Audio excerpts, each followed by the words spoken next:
So, the following story happened a couple of years ago. Back then I lived in a quite isolated area. My town was surrounded by a vast countryside. Many people might find this kind of town to be very boring. After all, many of the things that you can find practically anywhere in the world nowadays were unheard of in my area. There were no big shopping centers, no high buildings, and definitely no arcade centers where the kids could play Fortnite Security Infinite 2077 for the Nintendo Wii. Yeah, that's what kids nowadays are into, right? But most importantly, there were no public restrooms. So if your bladder happened to suddenly get the urge to take the big piscine while you were out for a walk, not that you guys ever touch grass, but that's besides the point. You had to hold it in until you get back home. Or I guess you could just piss in a bush. I don't know where I'm going with this. All of this just to say that this story happened when I was out on a walk, okay? I was on my horse. Yes, I'm that kind of guy that likes horses, okay? Have you ridden on a horse before? Let me tell you, my mans, you look really cool riding on one. Like some kind of god guy, I don't know. One of the greatest advantages of riding on a horse is that you can look down upon the people on the streets as you pass by them with an almighty gaze and just exclaim, "Get out of my way, you two-legged peasants!" You know?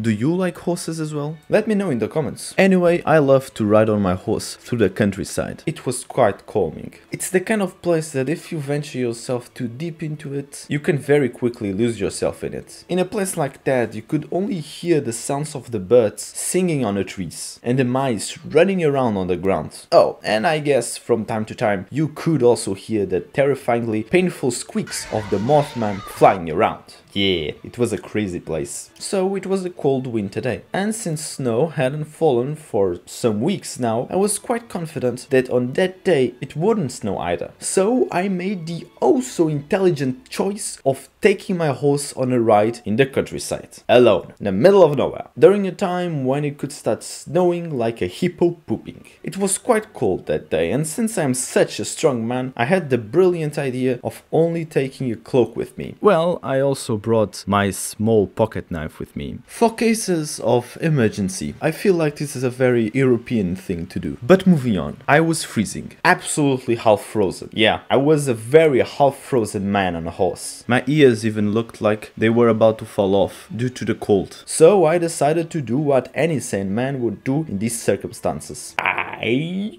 kept going. It was exactly at this moment that the unthinkable happened. It began to snow. And this wasn't just a slow snowfall where you have time to stop, look up and exclaim, "Oh, how pretty these snowflakes look." No, my mans, it started to snow like crazy. It's as if God in the sky just threw a single thick and suffocating white pillow on top of me. I'm not exaggerating. It got cold. Stupid cold. I looked around, trying to figure out where I had just come from, where my town was, and I soon realized that I was lost and stuck in a never-ending blizzard, with nothing to eat and only a light cloak to keep myself warm. So yeah, I was basically naked. And don't even get me started on my horse. My man was naked.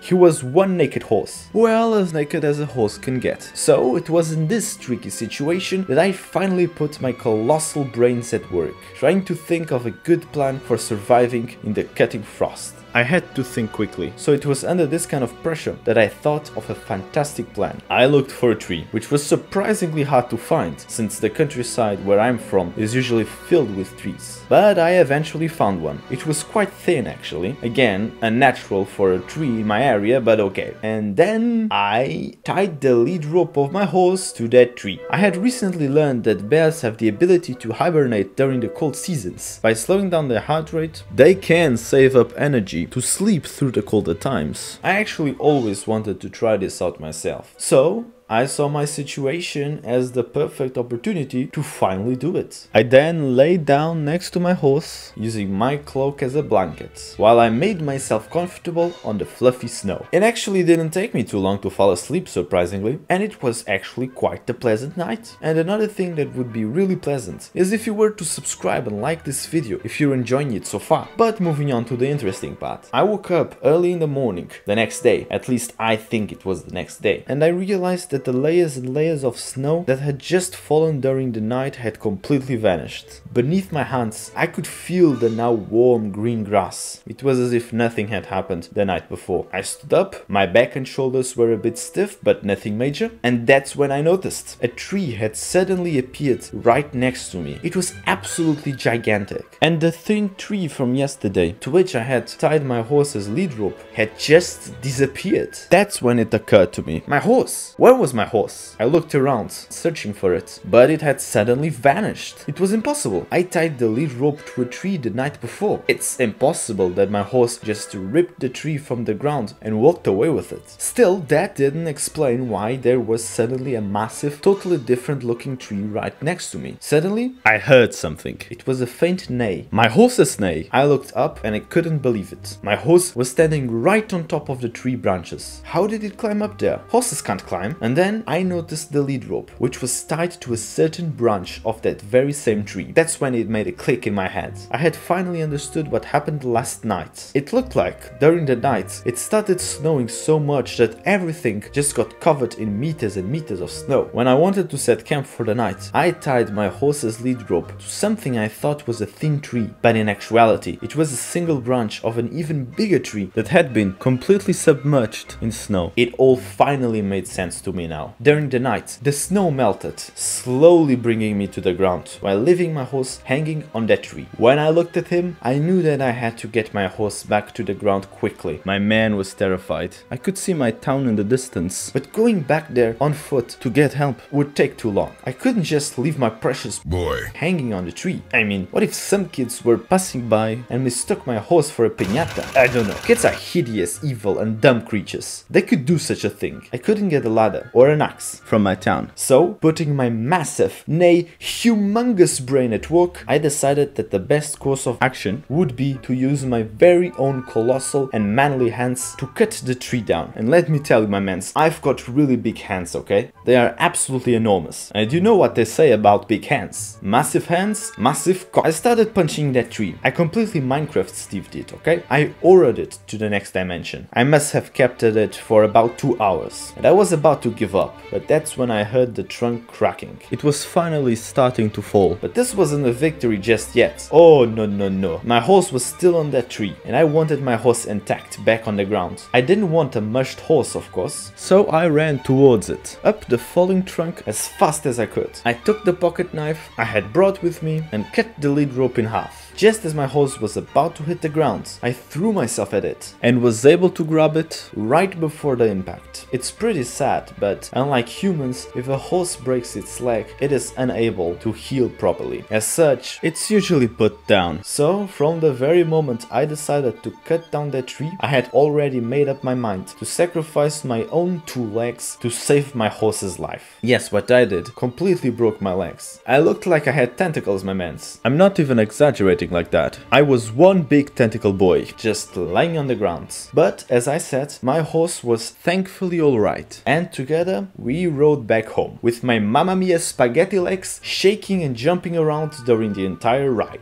Just like Johnny Joestar. So yeah, this is how it went. The story how I saved my horse from the top of a tree. I hope you liked the video. Do you have a similar unbelievable story like this one to tell? Do not hesitate to tell me in the comments. I always read them all. So if you did enjoy this video, do not forget to like and subscribe, as it helps me a lot. And if you are not tired of me yet, go say hi to me on Twitter, where I'm always active. I have left the link down in the description for you. So again, thank you so much for watching this video, and I see you all next time. Bye bye!